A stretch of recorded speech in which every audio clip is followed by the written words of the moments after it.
All right. We're going to do this? All right, yeah, we're going to do this. Welcome to a Halloween edition, I guess, by Jonathan Check's Scream look there of SanAntonio FC Fancast. I'm your host with the most, Harry. Yeah. The most what? Wait. You said it, not me. Hey, I'm honest. Transparency. You'll get transparency on this show. Hold on here. Let's speak of the devil. Speak of the devil. One time.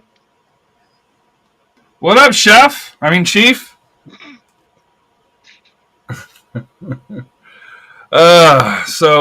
Matt is joining us late. He's filling the role of Royce tonight. For that here, I do my own role. I don't know about that. I don't know what's wrong with my No, shit. no, that was perfect. Go sideways again. Yeah. Yeah, no, it's stupid. It just doesn't want to turn, but whatever. Jonathan, how are you? You're talking about remaking things. Is that talking about the bunk bed, or what are we talking about? Remaking things. Oh, you mean like remaking Scream? I don't know. It just popped into my head. That's why I did the Scream pose. No particular reason. I guess I should save it for October. But Brian, I don't like you. Hello, everyone. Harry, Barcelona, Newcastle, Broncos over the overrated Chargers. Hey, that was a home game for the Broncos, right? I saw more orange than the powder blue. Yeah, it was a home game. You still fucking lost. Well, when you're playing 12 against 11, because I still think the refs hate Sean Payton, so the Broncos get screwed on that. But the Broncos are building a state-of-the-art stadium, no taxpayer money, with a roof. Super Bowl in Denver. That'll be awesome. Cowboy fans, I'm sorry, lost to the Bears for that here. Rafa, how are you? Speaking of Cowboy fans, I'm realistic. How did your other teams do? Club America, Yankees, Real Madrid. I'm not a Yankees fan. No, hell no. I'm an Atlanta Braves. Club America actually they came back. They were down 2-0 against Monterey and they came back and they got a goal equalizer towards the end. Over for Ramos's lack of defense. Then Real Madrid still in first place, La Liga. Who, Madrid? Undefeated too. Champions League, they did all right. Yeah. Barcelona rolled. They lost to AJ. Barcelona versus Newcastle this week, but oh well, 2-1. We're gonna kick off SanAntonio FC. Injury report, not really much changes. Paderas, Canali, Hawkinson, LaCava. Jonathan, who is the new addition? And I know you already hinted at it if you read a bluish moon? I really ought to have that saved here, memorized at this point. But yeah, my blog, whatever. People can, if you haven't found it by now, you haven't been paying attention. But no, so I don't think I mentioned it in my preview, but I did post on social media. Lucio Barón back on the injury report, just like he was 2 weeks ago. We'll see if next week he continues this trend of unavailable 1 week, available the next, unavailable this past week. We'll find out. But as I was telling you guys, Carlos Humosa had mentioned after the Loudon match that he pulled Barón at halftime because he had an ankle injury and the turf wasn't exactly treating it very well.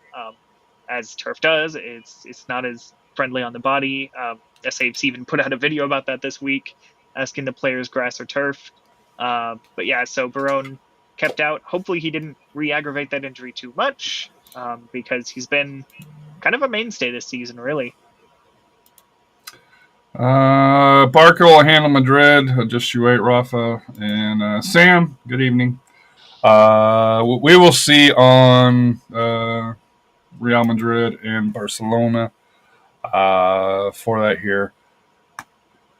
So looking at the schedule, if turf is an issue, then I wouldn't expect, if Barón doesn't come back this week, the next week they travel to Colorado Springs, which is a turf. It's supposed to be a softer turf, probably than through there here. From my understanding, it's not bad, but it is still a turf field. After that would be the last one, because then they go to Tulsa baseball. Rising is grass. Back to OC, or not back to OC, OC, which is grass, and then home against El Paso in the final match. So if Barone doesn't play this week, it would probably be smart to give him the 2 weeks to rest up for the final stretch run for that here. If you're looking to withhold him out. Any thoughts on Barone? Or seems like LaCava, Hawkinson are kind of the surprises that have been out for an extended time. It's been 2-3 matches and really no... Like LaCava, I think, with the new additions, I think he's just out. Just, even if he was healthy, I don't think he's on the 18. For what it's worth, I think he had maybe a bit of a lingering injury earlier in the season, and I think at one point had one of those situations where he came back a little too early and sort of re-aggravated it, had to go on the injury list again. So maybe this is now the opportunity, at least for his sake, to sit out an extended period of time to let it fully recover, and who knows if we see him again this season. But like you said, kind of hard for him to get back into the team, especially if the offense continues doing what it's been doing the last couple matches, not to spoil anything. I'm just going to say having a number 9 helps. Right, Rafa? Yep. Coming from a number 9. So, lineup, Sanchez, Nelson Blanco, Mitch, Alexis, Reese, Jorge, Soto, Nicky, Mo, who was the replacement for Barone. Seems like Mo or Barone, Dogo, and Santiago Patino. On the bench, Daniel, Salim, Neville, Madranda, Grieve returned to the 18. Kyle Lenners, Agudelo, Landry, and Leonidas Urita. Seems like kind of the set lineup at this point. I don't know what else to say on the lineup. Outside of Mo and Barone, that seems to be where you kind of fluctuate back and forth depending on the match, it seems. Match/health. It's probably the most consistent one out of from 11. And Sam mentions an entirely different squad because of a single player. At least that's what it feels like. Same lineup, 4-4-2. Although, if you go to the SAFC app, they have it as a 4-2-3-1. So if you go to the SAFC app, they list Patino up top with Hernandez, Pacheco, Omar, and Soto as the deep midfield, and Blanco, Tainer, Suaje, and Buckmaster. So, and then Nicky had a great slide, sick tackle last week for that here. So. Thoughts on the starting 11? We'll go with you, Jonathan. I know not a lot's changed, but any thoughts? The one thing I was going to mention, actually, since we were debating the formation, I went and looked at the USL Match Center. For those who don't know, you can look up the players' average positions. I know it's not going to be perfect, but it gives you some sense of it. And with this, I would say it actually kind of does look like a 4-2-3-1. Patino sort of farther ahead, and then just behind that, Pacheco is actually even farther back in terms of average position than Nicky Hernandez and Jorge Hernandez. So, 4-2-3-1, 4-4-2. Honestly, they're not that different. I mean, yes, they are different, but teams are flexible. And I've heard, I'm sure Rafa can attest to this as a coach himself. Coaches tell you all the time, like, well, that's kind of the general structure, but the players don't rigidly stick to these lines and stuff. They move around, so it's a flexible thing anyway. But in terms of the consistency with the lineup, I wonder if this is maybe the point in the season when Hermoso says, okay, there aren't that many matches left. I'd like to try and keep the lineup the same as much as possible. I don't really have room for experimentation anymore. And I believe in his post-match comments last night, he actually specifically talked about he feels like the team's had a good rhythm the last few matches. And so if you're keeping the lineup the same, that's kind of an indication that you're feeling that. And obviously the results help too. If you're getting good results, if it's not broke, don't fix it, you know? So I wouldn't be surprised if he persists with this as much as possible through the rest of the season just for that sake of rhythm. Yeah, so to quote off of bluishmoonblog.wordpress.com, head coach Carlos Lamosa on the team's unified performance. That was a good performance by the team. I believe the group is getting into a good rhythm, which is what you're talking about. The last 3 matches, I think we've had good performance as a team, and we've played more together with the ball and without the ball. Now we defend a lot with possession with the ball for that here. Matt, or actually let's go through the game here, or any questions or any thoughts? 30th minute, according to the notes here, long diagonal, Jorge Hernandez ball finds Pacheco on the right, cuts inside and places a precise shot which bounces in off the right post. And it, my bad. I don't know why left post. Right, left. I swear I know the difference. I'll take the heat on that. But yeah, it was the left post and then it queued on in 1-0 for the good guys. Orange County, to me, even in that first 30 minutes, I don't really remember them really having much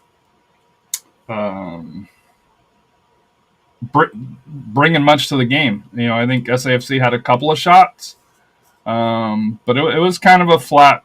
I won't say flat because I think SanAntonio came out with more fire this game than they've had recently. But they were a little bit unlucky in the final third, a little bit here on connecting through. But to me, good start, 30th minute to get the lead. I think okay. I was just gonna say, you know, you have to start fast. I think they had to go after them, and you can tell real early on they were creating some chances, some space. The Orange County defense they look very shaky in the back. They weren't really their passes aren't crisp. Even the clearance from the keeper were ragging on that keeper. You can tell he was not very confident. There, so you know that's the key is getting after a team right away. Kind of sets the tone and like you reached the rhythm of the game, and I think they did a good job on that. Matt? I mean, it was a pretty good game. I mean, I don't have much to say. I mean, I was just chilling last night. I didn't start drumming till after the half. So, from the turnout, pretty great. I was shocked that they weren't pressing them consistently. They were pressing them pretty good in the first half. But I was expecting them to keep it going after the first goal, but there were at times they were lightening up on it, and I'm just happy we got the 3 points at the end of it. So halftime it was 1-0. I think SAFC had control of the game. Right out of halftime, what did we do there, Jonathan? First of all, I'm just going to follow up a bit on the goalkeeper situation because at one point I mentioned, or I tweeted out, posted last night the goalkeeper's name. It was his 3rd appearance of the season. For whatever reason, Colin Shetler was not in the squad. I don't know if he picked up an injury or something. So that might explain why he looked a little shaky. But yeah, and then SAFC quickly, within 2 minutes of halftime, goes up 2-0, which Carlos Hermoso kind of enjoyed because he felt like the team, and I think he was right here, once we got to see the second half, play out, SAFC was not quite as dominant in that second Mm-hmm. half, but when you get a lead, a 2-0 lead early in that half, you get that goal. That's really good. It puts you in a good position, and maybe that's part of why SAFC didn't perform as well, as they had a lead to defend, a 2-goal lead. You don't want to commit too many men forward. You don't want to be reckless. But yeah, it was a nice play. You get Santiago Coutinho dribbling forward on the right. This is actually something that I remember an opportunity 2 weeks before against New Mexico, shortly before New Mexico scored their goal, in fact, where Coutinho was sort of dribbling through on the right, played a cross in, and New Mexico cut it out. Well, this week, he sort of waits for Nicky Hernandez to make a run, plays a through ball, and Hernandez hits it first time, gets it past the Orange County goalkeeper. Cadono is his name. So, nice for SAFC. At the same time, 2-0 leads, they can be dangerous, as we'll discuss, and as SAFC has proven a couple times this season. Yeah, but I think it was a special shot. 54th minute, Orange County, Nico Balanzarzer, I'm sorry if I mispronounced that, with a rocket from the top of the box to get Orange County 2-1. I know you said back in it. I don't know if they were back in it. Like I said, it was a great shot. Game. How was a 1-goal game not getting back in it? I mean, there was a window that they were really, after that goal, they were pressing and they were getting fans. Even there was a couple errors by Richard on a couple corner kicks. But out of that goal, the reason why that goal occurred is the same issue we've had all season. It's allowing space, backing off our midfielders back to that allowed him to really kind of pimp that shot to get it past Richard. So if you watch the play, there's too much of a gap. Our guys have to get back, pressure those type of shots, or at least release the ball. At this point, that's a coaching thing, right? Yeah, because this is. Go ahead. Yeah, no, I was gonna say, yeah, that's a coaching thing, but also the players too. They have to. You got to recognize. Have to recognize that. That's. You can't be lazy and get back, not get back. Okay. The Chiefs missed a field goal. Cool story. but that's, like I said, that's what you saw. That little, there was like a little window, like I know Jonathan mentioned. They were getting. Like I said, they were pressuring. They were getting good shots. We're kind of lucky they didn't get that equalizer. I think had they gone that equalizer, I think it could have changed. Then it's a different game, yeah. 66 minute, Jorge, free kick, 2-goal lead. Probably locked in another player of the week for that here, I would assume, with that tier. Ends 3-1. To me, the biggest takeaway is the offense has returned. Kind of funny with Coutinho back in. How that's just, I think it's just more his presence, right? Just what the defense has to do for him, and it's no disrespect to Jake or Agudelo. Coutinho is just a different body that has to be accounted for. 8 goals, last 2 matches, 5-3, 5-3, or it was what? 5-2. 5-2 against Loudoun, 3-1 against Orange County. A home win, which was the first in a while. Since July 12th, yeah. July 12th. And it was a 5-match winless run at home for SAFC. I mean, even though they got rid of the overall winless streak the week before, they were still 5 without a win, which was the longest streak in club history until last night. So good to end that. You don't want that streak going any longer than it needed to.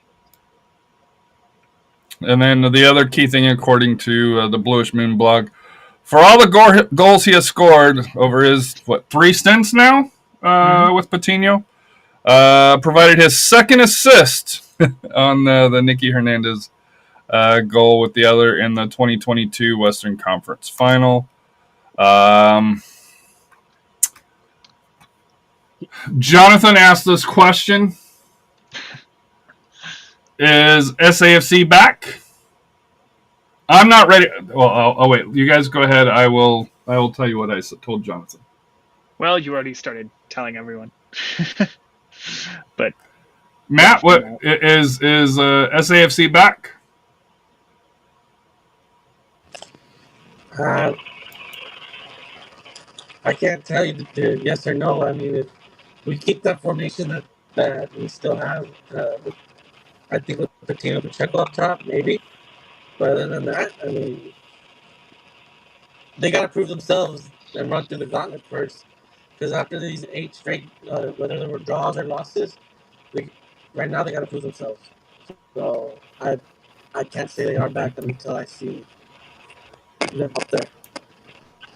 This is why I like Sam here. Feel free to disrespect Agudelo. I noticed that the Agudelo fan club has disappeared. And yeah, I'm calling you out, Royce. I'm calling you out, Robert. All of a sudden, crickets from there here. But for the here, Rafa, your thoughts? Is SAFC back? We're not back yet. It's still long. There's still more room for improvement, but I think Diego Pacheco did make a key comment on one of the interviews. He did say, out of these 2 games, this was kind of like the right time to start peaking. This last that winless streak was a bump in the road. But if you're gonna get hot, this is about the time right now to get hot as a team, start building. We're still, like I said, we're still a work in progress. Patino, I don't think Patino's reached his potential yet. He's still going to kind of get the feet wet. But if you do notice, he does bring a lot of attention. I think a lot of defenses are worried about him. I mean, like I said, look at that setup goal to Nicky. Really, I think that was the key ingredient there. Is he brings a lot of tension that they worry, which frees a lot of things. And you can tell that Jorge's starting to kind of get also comfortable too, because he's starting to get free a little more, knowing that he's not gonna can't double team anymore. Because if they do that, you got Patino, on a 1v1 on the defense, and all he has to do is just feed that ball to him, and he'll take care of the rest. So it's still like I said, still work in progress. We still need to clean up a lot of some of the mess as far as not leaving space, defending. Still a bit better on the passing game. I do like we can switch the balls right away. I think we get the ball a little bit faster on counterattacks, but it's a start. But we still got a long way to go. And like I said, if they can run the gauntlet and have positive results, especially this last home game, there'll be a month before we play home again, and then see what they do on the road. Then we'll see. We'll make a judgment. So our next match is against Birmingham, who their last win looks to have been July 11th. They lost to Colorado Springs, drew Phoenix, lost to Hartford, drew Pittsburgh. Where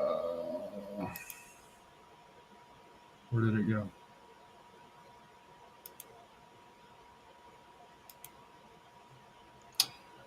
Drew Orange County, drew Tulsa, lost 4-1 on the 7th just recently to the Rowdies, and then today lost 2-1 to Birmingham. So Birmingham plays today. They travel for Saturday. They are setting 1 point ahead of Miami, which it would be second worst in the entire league at 4 wins, negative 13 goal difference, lost, or winless in a whole bunch of games. For the here, didn't have counted the Fighting Kailers, Hodges here for that here. Reason why I'm saying I'm not 100% back is because these are the games that San Antonio FC typically drops. And the reason why this is important for SAFC, after this game, on the road to the Switchbacks, which is a tough place to play, on the road to Tulsa, who's in first place. Now they have clinched the playoffs, but Sacramento is breathing on their shoulders. They've closed the gap to 6 points. I think 6 points or 5 points. No, 6 points. 47-41, 6 points, yeah. On the road to Phoenix, which historically has been a nightmare for San Antonio. At Orange County for the makeup of the Jägermeister game, and then ending up with El Paso, which is floundering. And I will say, if you follow Seriously Loco, they got on El Paso because there was no lineups. They're saying it's AI generated tweets. And I made the comment, I was like, I hate to say it, it sounds very RGV-ish. And they said, you're not wrong. And so hopefully that's not the case. But, if it is, like I said here, they are my team that I do have kind of on the, hey, need to pay attention to what happens to them this offseason for that here. Jonathan, you have something to comment on that? No? Not really. I was just thinking of saying put them on fold watch, perhaps. That's what I'm saying. So if RGV, or I'm sorry, if El Paso, Freudian slip there, if El Paso does go under, does SAFC just win USL Copatejas by default until Atletico Dallas comes in? That's a question for Steve and Danielle, and it might be, hey, we need to revisit the Copatejas USL since we've invited MLS into it.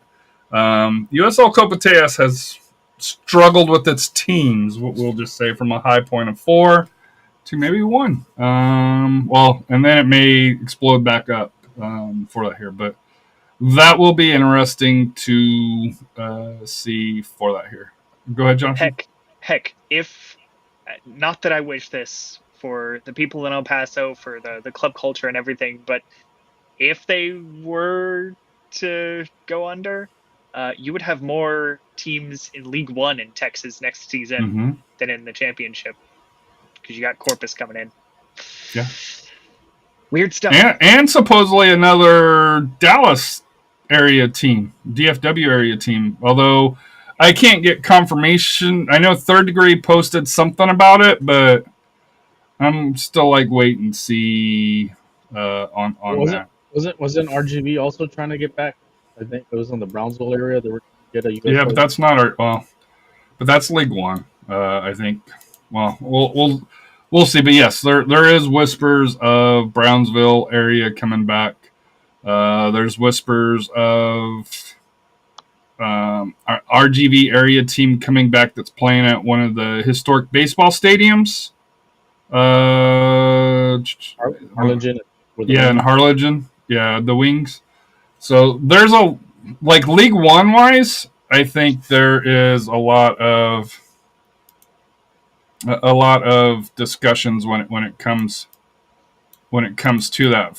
But for championship or the first degree, we'll see. I did if you haven't paid attention here, USL prior to the playoffs race to the playoffs week 29, they had SanAntonio playoffs at 73, a magic number of 17. However, their predicted finish was 6th. I'm wondering how this will change coming from this week here. With New Mexico losing, I think, or did they lose or draw? I think they lost, right? I don't remember. No, they drew. They drew against Monterey Bay on the road. Lexington won against Detroit City for that here, who they predicted to finish 3rd. El Paso to finish ahead of us. And they had Rising out in Orange County but I wonder how that changes things for that here. So just food for thought here. We are in that season where you start looking at results of other teams to see who is in and who is out. I think New Mexico and I think El Paso have, correct. I think we got the toughest stretch with we say it's tough because it's road games, but as Jonathan told us last week, we're averaging 1.4 points on the road. So, or actually, that would have been probably even a little bit more than that with the win at Loudoun. I mean, both tallies would have increased ever so slightly with an Two away wins. win and now a home win. So, but still, supposedly they perform better. Yeah.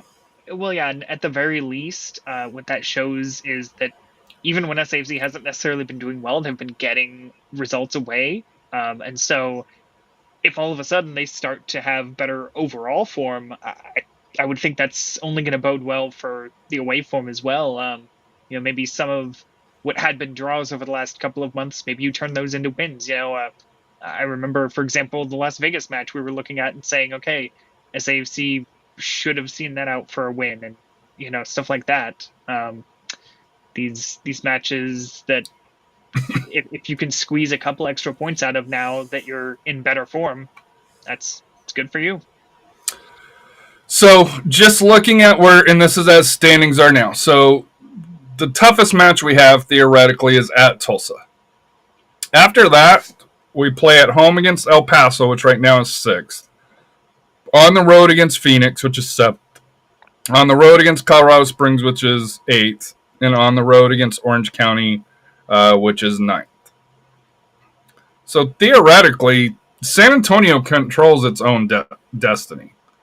It does, but with you saying those positions right now, it's also dangerous. They fluctuate, yeah. Well, but also just those are teams that currently are kind of on the bubble, just above or just below the line.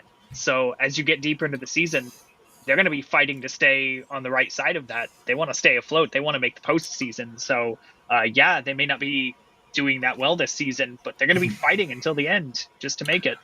But that's why this win was so important for San Antonio FC. It gives them some breathing room. Because if not, they would have been at 33 points. El Paso at 32, Phoenix at 32,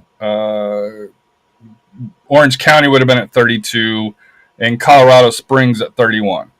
But having that 7-point gap to Orange County now makes a huge difference, in my opinion, because Orange County is 9th.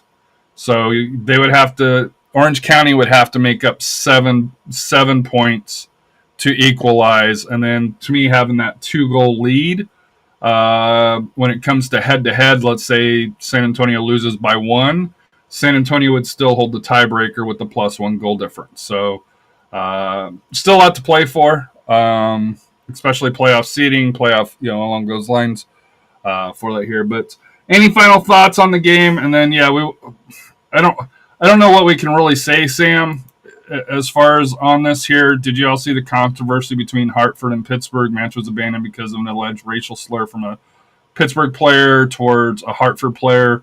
USL is investigating. Just from what I've read on it here, none of the teammates from either team knew what was going on. The player from Pittsburgh does have, how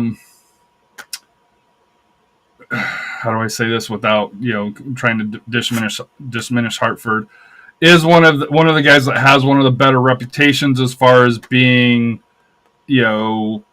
a good player, being clean along those lines. And I'm not saying that he couldn't do it. I'm not saying that, but just if you look at his history, he's been one of the players that he hasn't been a Patino type player or a Jorge player that plays on that edge.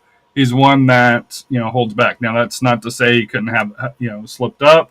I don't know. I wasn't there, but it's one of those things that for this one here, I don't know if we're gonna get an answer for it here. Just from early reports that I've read, outside of the two players, I don't know if anybody really heard what was said. Which is at least from the early reports for that here. There are some great people that cover the Riverhounds. There's some good people that cover Hartford along those lines. But if you cover, I think it's John Kaminsky on social media, he covers the Riverhounds. Like I said here, it's one where at this point it's too early to tell. But just with the video, there's nothing that stands out, and I hate trying to diminish it, but it's one of those that I think is going to be hard to prove, and it's one of those that I think, from a USL aspect, it's gonna be hard to prove one way or another, in my opinion. Jonathan, I don't know if you've heard anything, with the media along those lines here. I know SAFC's probably not. Well, SAFC's not involved in this, but they're probably not, saying anything publicly about it either. So, for that here, Rafa, any thoughts on it? I know Royce brought it up in our chat, but it's one of those. We see it. We see what Hartford says. We see what Pittsburgh says. Both teams are defending their side. I follow the Riverhounds a little bit closer than Hartford. To me, the biggest difference is, unlike probably the most notable one was Fleming with Phoenix against San Diego. There was a lot of smoke to that one. This one, I'm not seeing a lot of smoke to it comparatively to that one there. I'm not saying it didn't happen. Please don't take it that way. Just, I think I want to set the expectation that this one may be a little bit harder to prove one way, that it happened for that here. Match is technically abandoned at this point, so it'll be interesting to see what the league does for it here. However, it was in the final stages, and Pittsburgh was winning, I think, 2-1, if my memory is correct as far as for the score. So, any thoughts on that, or any USL-related items that we did not cover? Any SAFC things that we need to cover? Not really. There's nothing much more. Any tailgate things that we need to cover? Yeah, show up. Dang it. Nobody's showing up. it's dead. Mic drop. I mean, I get it. People have family. I know college football is probably what's probably doing the deed, and high school football games too for families also. So I'm just it's just frustrating in this time of season trying to get tailgates going. That'll be something that I think that we have to. Never mind. I don't want to get into it tonight. For that here, Matt, you're staticky. Don't worry. That's final thoughts. We'll go with you, staticky Matt. Anything? I know you're wearing your Mexico gear. There is supposedly a USA match in Austin and a Mexico match in San Antonio coming up. So, any thoughts? I know you also went to the Go Spurs Go. I mean, the supporters group tryout for the Spurs. Not saying you have to really go into that, but any final thoughts that you have? Spurs, non-Spurs, Matt related, city related, that you want to provide. Well, I'd like to thank everybody for my 2% raise. Thank you for paying your taxes. But what is it? I mean, Spurs-wise, if you've talked to me, you know how salty I am about it. So I'm gonna leave it at that. But when it comes to the Mexico-USA games, I'm waiting on Pancho Villa's Army for those tickets, and then I'm buying Robert Castellanos tickets to go to the USA game. So why? I want to get out more and see more soccer than just around San Antonio. Why are you buying Robert? Robert has a family function. Oh, okay. Robert Castellanos can't go, so he said, "Hey, you want to buy my tickets out?" And I said, "Sure." So I took his on it, and then but I mean, was there a study that she paid for it? Dude, I'm gonna meet some guy from Utah that's coming down to Austin.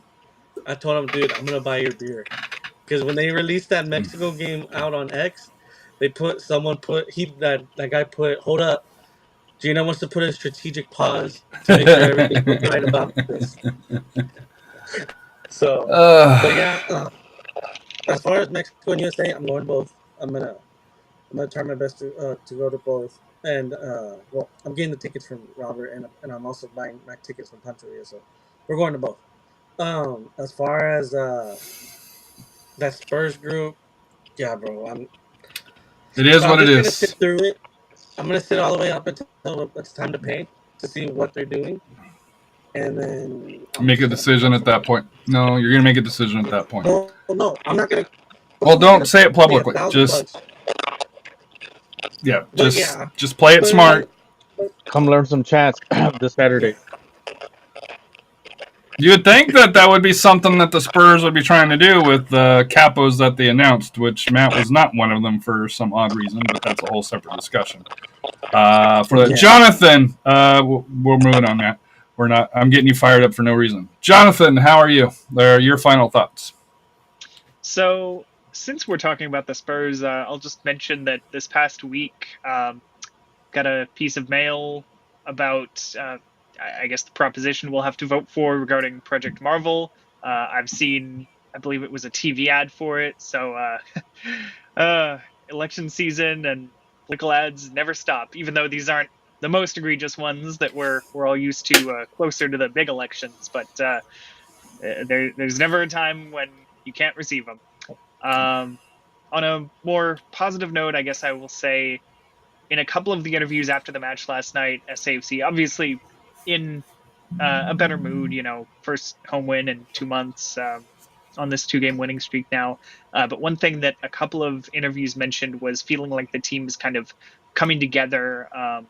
And I know Mohamed Omar was quick to say, yeah, we've always kind of had some chemistry, some camaraderie, but I guess it's clicking more on the field now. You're getting an SAFC team that feels like it's just gelling and functioning as a unit. I know earlier in this season in particular, I heard some people saying they felt like this SAFC team was a lot of individuals kind of doing their individual things, and it wasn't exactly clicking. So it's a good sign if they feel like they're functioning more as a unit now. That I agree. Rafa, your final thoughts. Just final thoughts. Like I said, good win. Let's just keep going. Still got to stay aggressive. Your magic goal is 17 points. You got to get some probably less than that now, but yeah. Yeah. At least try to shoot for that. That's just to be on the safe side. And then for this Saturday, it's another important game. So we need a crowd out there to get them up, cheer them on, and hope we can get another 3 points before. Like I said, it's going to be a month before we see the team again in the finale. And like I said, and then make sure we come out to the tailgate. And also looking forward, like I said, for the game that was announced here for SanAntonio in November. Should be a good one. I wish it was Uruguay instead of Paraguay, but I'll take what you can get. Because I kind of wanted to see Fede Valverde play, but well, unless I go to Torreon, but probably not. Just did the Chiefs score a touchdown or something? No, they intercepted it. Oh, but like I said, just looking forward to the Saturday and head out there and then come to the tailgate, come to Section 119, and come cheer the team on. So I got 2 final thoughts. Number one, hope Mike Check feels better. I know he's been a little bit under the weather last couple of days. I know he mentioned he's going to go to the doctor. Hopefully positive news comes out because he is one of the Mr. SAFCs. And I know there's a few others out there here, but so Jonathan, thoughts and prayers to your dad for that here. Like I said, I know he's been a great friend all these years for that here. And like I said, here we've traveled in separate cars, but a lot of road trips together. So like I said here, when he mentioned that he was having some not feeling well, like I said here, kind of an alarm because he's usually pretty much in good health for that here. So, thoughts and prayers to Mike and Jenny. Hopefully the doctor just comes back and says, hey, it's just, you're grumpy and old. for that here, and here's some Smarties, and that'll make you feel better. Go ahead, Jonathan. Well, we don't need a doctor to say that, to point that out. Sometimes you do. Sometimes you just need that alternative. I could have told you that. I don't have a medical degree or anything. But, you're a kid. Yeah. No. I mean, since I've chimed in again, and since obviously I'd have knowledge of the situation. A couple days ago he was feeling under the weather, but was at least able to go to the match yesterday. Mosey out there. Yeah. He showed up to the tailgate a little late. So it seems like he's been getting better. Who knows what it was that had him under the weather, but it seems like he's doing well. So I don't want people to flood us with concern or anything, because as far as I'm aware, unless things have changed, looks It's like retirement. It's because he's retired. retirement sickness. Yeah. Well, it's the first time I've heard him not feel well in a long time, and I know he mentioned that he was going to go to the doctor just to make sure, and Jenny was like, yes, he's going to the doctor. So he was already on thing. My other final thought, very few people know this, but I did not renew for season tickets for next year. After 5 years with the Scorpions and 10 years with SAFC for that here. Has nothing to do with them. Just Monica and I and the kids have all had health issues or dental issues this last month, 2 months here. Add in Anna and AJ both graduating from high school this year, so this year's a little bit even more expensive than the average year. Add in that my daughter is looking to go to school at schools like Northern Illinois, which she's been accepted to, Indiana Tech, and then UIW. So congrats to her. I won't lie, the cost going up. I won't say it didn't play a part, because it did play a part along those lines here, but just at least for 1, maybe 2 years, I will be not a season ticket member. I still plan on going out to games, and I know I know Chris and a few others have said, hey, if you want to go, and they're not going, I'll be able to get tickets. So for that here, so it'll be odd coming around for us as a show. I know it's something that we've talked about, maybe doing like Twitter Spaces after the games, with having somebody at home and being able to do that. That might be something that we can do to get more instant reactions along that way. I think, Jonathan, it's a half hour after the match when your post-game interviews wrap up? It varies. Sometimes we start interviews like maybe 15 minutes after the final whistle. Sometimes I think we've waited possibly almost an hour. So it's not consistent there.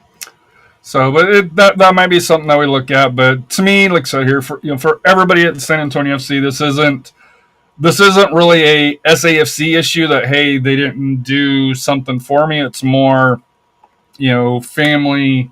We got to put a priority on Anna's education, mainly because even going to UIW or going to Northern Illinois or Indiana Tech, I was looking at those, and for her degrees, I'm like, holy crap. Hey, UIW has money. Well, she got a house. She got 17,000 off of it. So, but she's looking at scholarships and stuff. Like, it's gonna happen, but just for right now, to be able to commit $500, $700, whatever it is, I couldn't do it. I couldn't do it right now. Just family first. I know that's been something with going back to day one with Scott for that here, and this may be episode 300 if memory serves me right. So I'll have to kind of look at here. I know we're right up against that window, huh? We got to do episode 300. So this may be unofficially 301 if it is 300, and then we got to do something special for that here. But just want to give it up. Also, Coach Cano, sorry about your Broncos. Soft penalty called against them. Hala Madrid.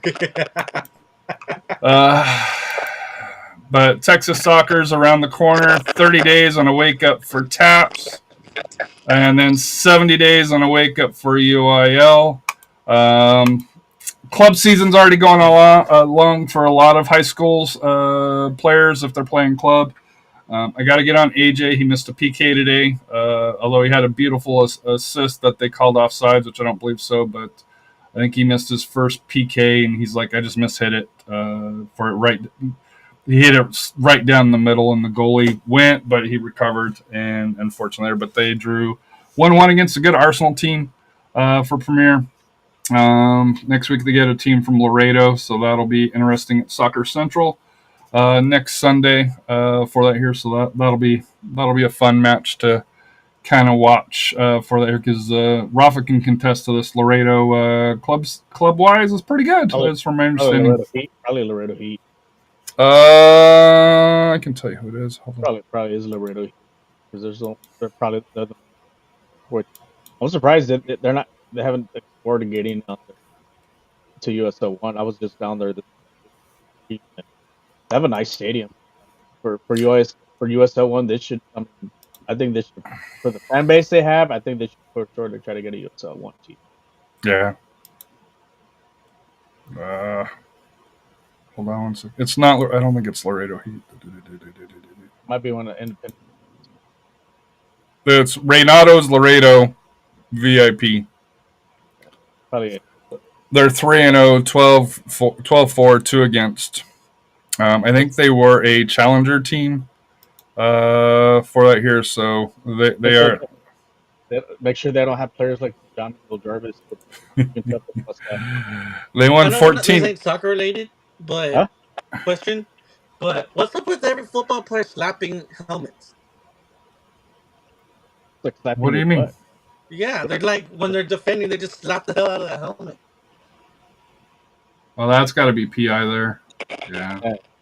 Dude, the Giants are horrible.